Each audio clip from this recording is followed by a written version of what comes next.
एक सवाल पूछता हूँ।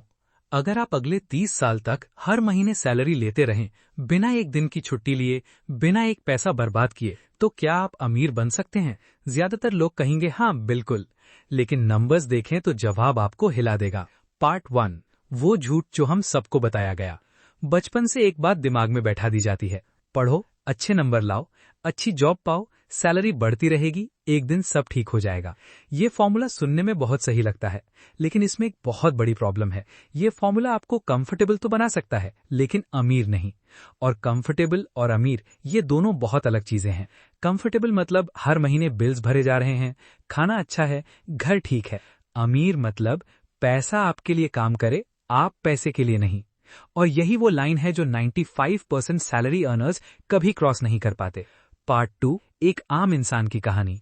राजेश की कहानी सुनिए। राजेश ने 2005 में अपनी पहली जॉब ज्वाइन की।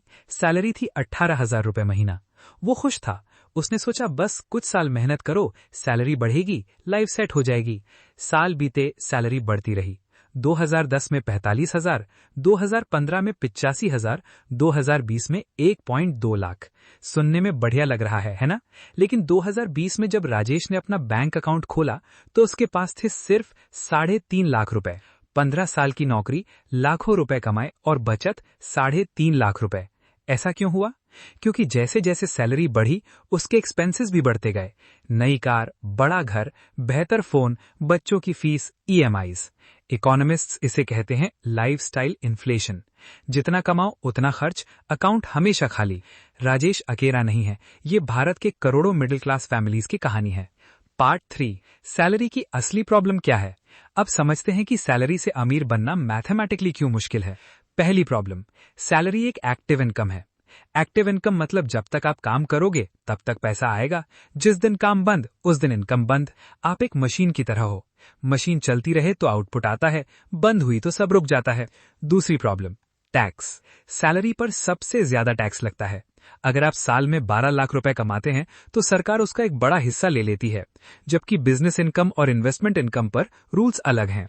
तीसरी प्रॉब्लम, इन्फ्लेशन। हर साल चीजों की कीमत बढ़ती है। आज जो 50,000 की वैल्यू है, 10 साल बाद वो 30,000 जितनी लगेगी। अगर आपकी सैलरी उस रफ्तार से नहीं बढ़ी तो आप टेक्निकली गरीब होते जा रहे हो, चाहे नंबर बढ़ता रहे। चौथी प्रॉब्लम, टाइम की सीमा। एक दिन में सिर्फ 24 घंटे हैं। आप कितनी भी मेहनत करो, एक पॉइंट के बाद सैलरी नहीं बढ़ सकती।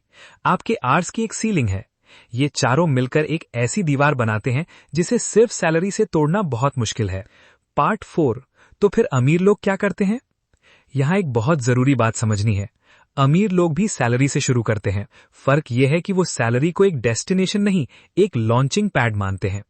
वो 3 चीजें करते हैं जो बाकी लोग नहीं करते। पहला, वो पहले खुद को पे करते हैं। आम इंसान की सोच होती है जो बचेगा वो इन्वेस्ट करूंगा। अमीर लोगों की सोच होती है पहले इन्वेस्ट करूंगा, जो बचेगा उससे खर्च चलाऊंगा। ये एक लाइन सुनने में सिंपल है, लेकिन इसका असर 20 साल में करोड़ों रुपयों का फर्क बनाता है।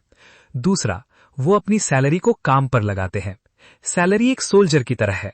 अगर उसे घर में बंद रखोगे तो वो बस बैठा रहेगा, लेकिन अगर उसे सही जगह डिप्लॉय करोगे, mutual funds, index funds, real estate या अपना कोई भी साइड इनकम, तो वो सोल्जर आपके लिए और सोल्जर्स पैदा करेगा। इसी को कहते हैं कंपाउंडिंग। तीसरा, वो मल्टीपल इनकम स्ट्रीम्स बनाते हैं। एक सैलरी एक नल की तरह है, अगर वो बंद हो गया तो सब रुक जाता है। लेकिन अमीर लोग 3, 4, 5 नल खोलते हैं। इन्वेस्टमेंट से income, rental income, side business, royalties, digital products. जब इनमें से कोई एक बंद हो तो बाकी चलते रहते हैं। पार्ट 5, रियल नंबर से समझते हैं। मान लीजिए 2 दोस्त हैं, अर्जुन और विक्रम। दोनों की सैलरी एक जैसी है, 60,000 रुपए महीना। अर्जुन सोचता है पहले लाइफ एंजॉय करो, बाद में सेविंग्स देखेंगे। वो हर महीने पूरे 60,000 रुपए खर्च करता है। विक्रम सोचता है पहले 10,000 रुपए निकालकर इंडेक्स फंड में डालो, बाकी 50,000 से घर चलाओ। 10 साल बाद अर्जुन के पास जितनी सैलरी आई उतनी गई, अकाउंट में शायद 2-3 लाख रुपए। विक्रम के 10,000 रुपए अगर 12% एवरेज रिटर्न पर ग्रो हुए, बन जाएंगे करीब 23 लाख रुपए। 20 साल बाद वही 10,000 रुपए प्रति महीना बन जाएंगे करीब 98 लाख रुपीस, यानी लगभग 1 करोड़। 30 साल बाद 3.5 करोड़ से भी ज्यादा। विक्रम ने कोई बिजनेस नहीं किया, कोई रिस्क नहीं लिया, बस सैलरी का एक छोटा हिस्सा कंसिस्टेंटली सही जगह लगाया। यही है कंपाउंडिंग की ताकत और यही वो सीक्रेट है जो स्कूल में कभी नहीं पढ़ाया जाता। पार्ट 6, वो ट्विस्ट जो कोई नहीं बताता। अब वो बात जो इस पूरी वीडियो का सबसे जरूरी हिस्सा है। सैलरी से अमीर बनना पॉसिबल है, लेकिन सिर्फ सैलरी पर निर्भर रहकर नहीं। फर्क सिर्फ एक लेटर का है, से और पर।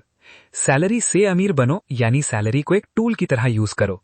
सैलरी पर निर्भर रहो यानी सैलरी ही आपकी जिंदगी की नींव हो। जो लोग सैलरी को टूल की तरह यूज करते हैं वो एक दिन उस पॉइंट पर पहुंचते हैं जिसे फाइनेंशियल फ्रीडम कहते हैं।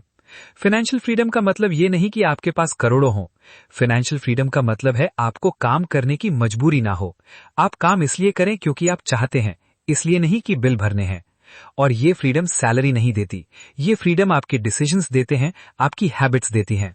पार्ट 7, आज से क्या करें। 3 सिंपल चीजें जो आप कल से शुरू कर सकते हैं। 1, अपनी सैलरी का कम से कम 20% ऑटोमेटिकली इन्वेस्ट करें। सैलरी आते ही पहले ये 20% निकालो, बाकी से जिंदगी चलाओ। ये एक हैबिट है जो आपकी पूरी फाइनेंशियल लाइफ बदल सकती है। 2, लाइफस्टाइल इन्फ्लेशन को रोको।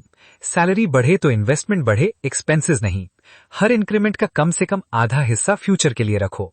3, एक साइड इनकम शुरू करो, चाहे वो फ्रीलांसिंग हो, कंटेंट क्रिएशन हो, ट्यूटरिंग हो या कुछ और। एक दूसरा इनकम स्ट्रीम खोलो। ये आज छोटा लगेगा, लेकिन 5 साल में यही आपकी असली सिक्योरिटी बनेगा। एंडिंग, वो सवाल जो आपसे पूछना है। राजेश की कहानी याद है? 15 साल की नौकरी और सिर्फ 3.5 लाख रुपए की सेविंग्स। राजेश की गलती ये नहीं थी कि उसने कम कमाया, राजेश की गलती ये थी कि उसने सैलरी को डेस्टिनेशन समझ लिया। आप अभी जहां भी हो, 22 साल के हो या 42 साल के, ये सवाल जरूर पूछो खुद से। मेरी सैलरी मेरे लिए काम कर रही है या मैं सिर्फ सैलरी के लिए काम कर रहा हूं? जवाब जो भी हो, आज से एक डिसीजन लो, क्योंकि 10 साल बाद आप वहीं होंगे जहां आपके आज के डिसीजंस आपको ले जाएंगे। सैलरी एक शुरुआत है, अमीर बनना एक चॉइस है।